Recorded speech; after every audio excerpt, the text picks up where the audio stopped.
O atleta paralímpico Diogo Olisson vai disputar os Jogos Parapan-Americanos de Toronto, no Canadá, neste ano. E ele fala sobre a carreira, além da superação para chegar até o sucesso nas competições de atletismo, apesar da deficiência visual. Então, assim, eu iniciei em 2007 a minha carreira no atletismo e, de certa forma, não teve uma dificuldade como toda carreira e por ter deficiência, mas assim, por eu ter iniciado na escola que eu estudava naquele ano, que foi o Benjamin Constant, que fica na Urca, e que é uma escola especializada no ensino com pessoas com baixa visão, então acho que de certa forma facilitou um pouco, né, porque eu encontrei pessoas que tinham a mesma limitação que a minha.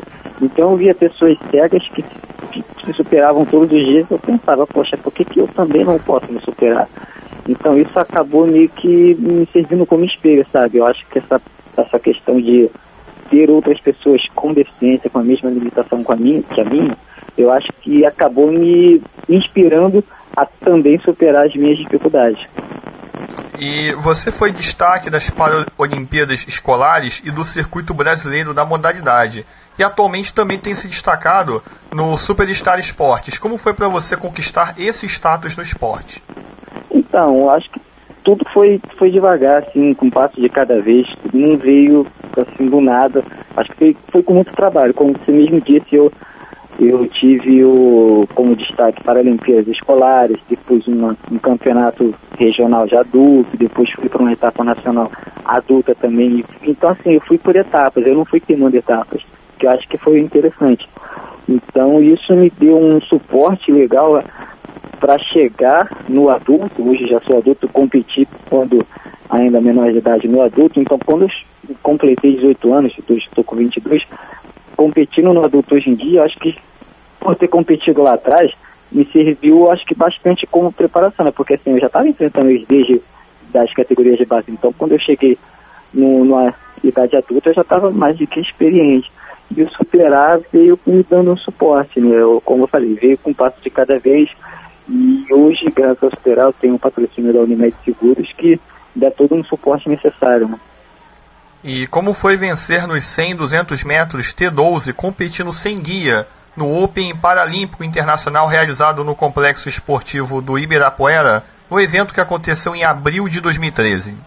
Então, acho que foi o pontapé, acho que não iniciar mais o pontapé para dar aquele upgrade, para realmente ver que o trabalho estava sendo feito com total seriedade, que a gente estava no caminho certo.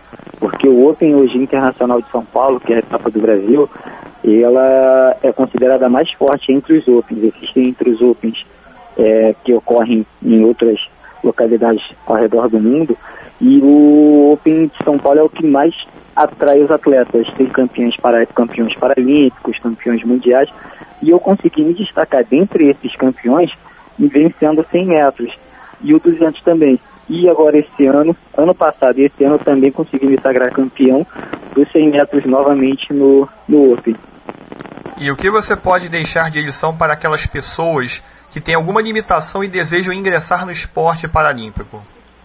Eu acho que elas devem, por mais que tenha medo, por mais que tenha, de certa forma, até entendo a insistência da família em segurar o filho em casa por medo dele acabar se machucando, isso é super normal, mas eu acho que a pessoa com deficiência deve insistir na sua, vamos dizer assim, libertação, porque eu acho que a partir do momento que a pessoa consegue, principalmente deficiente, que é taxado de coitadinho, não tem como dizer que não é, porque é, infelizmente, a partir do momento que o deficiente faz algo que não tenha sido com a ajuda dos pais ou de um irmão, porque a partir do momento que a gente faz atletismo, ou natação, ou goalball, ou esporte que seja, a gente tem que depender de si próprio para pegar um ônibus para ir treinar. Então essas pequenas coisinhas são consideradas pra gente, pelo menos para mim e para os amigos que eu conheço, são consideradas como conquistas.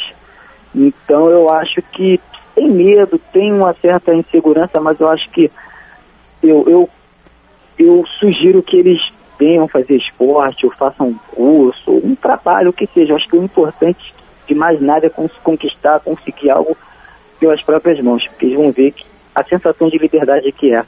E como você vê esses Jogos Parapan-Americanos de Toronto em 2015, que prometem ser os maiores da história da competição, depois de em Guadalajara 2011 ter acontecido a participação, né, de 1.300 atletas de 26 países competindo em 13 modalidades esportivas.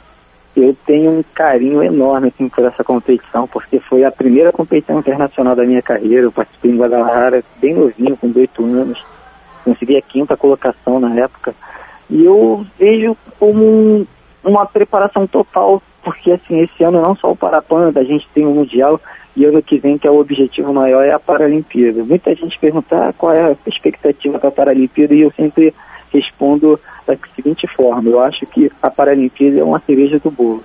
Se for feito um bom trabalho em 2015 como o Parapan, fazendo uma boa marca, pegando um pódio, chegando no Mundial ainda mais forte, fazendo uma marca ainda mais expressiva e medalhando, eu acho que a Paralimpíada seria como se fosse mesmo a cereja do bolo, sabe? Então o foco está total para essa competição, porque a gente sabe que tem atletas fortíssimos, atletas que estão treinando para ganhar, e então a gente está com foco total. A gente também está com um pensamento de vencer para o Parapan, então o foco está total. Como você vê o futuro do esporte paralímpico no Brasil com a chegada dos Jogos Rio 2016? Então, hoje eu vejo o Brasil em si, em geral, dependendo muito do governo. Infelizmente, é feio dizer isso, mas infelizmente é a realidade. Hoje eu recebo Bolsa Atleta do Ministério do Esporte, mas eu acho que ainda falta um pouco de iniciativa privada. Hoje, assim, na minha equipe, eu e outros atletas somos exceções. Se comparado com o Brasil geral, hoje somos patrocinados pela Unimed Seguros, eu tenho outros patrocínios como CrossFit Maracanã, Santana Suplementos, mas eu acho que ainda falta iniciativa privada, porque eu acho que depois de 2016, por mais que tenhamos feito bons resultados, a gente sabe que tem que ter um apoio da iniciativa privada até para manter esse bom resultado, para continuar, porque 2016 não é a última Paralimpíada. A gente tem 2020 que é em Tóquio, 2024 que ainda vai sair a nova sede, então assim, o trabalho continua. Então a gente tem que ter um apoio para continuar, ou até mesmo manter um bom resultado, sabe? Beleza então, Diogo. Muito obrigado pela entrevista, muito esclarecedora, e pelo tempo aí também disponível, tá bom? Tá ok, então. Tá obrigado, hein, amigo. Na edição dos Jogos Parapan-Americanos de Guadalajara, no México, em 2011, Diogo alcançou o 5º lugar na classificação geral. James Azevedo para a Bradesco Esportes FM, a rádio do seu esporte.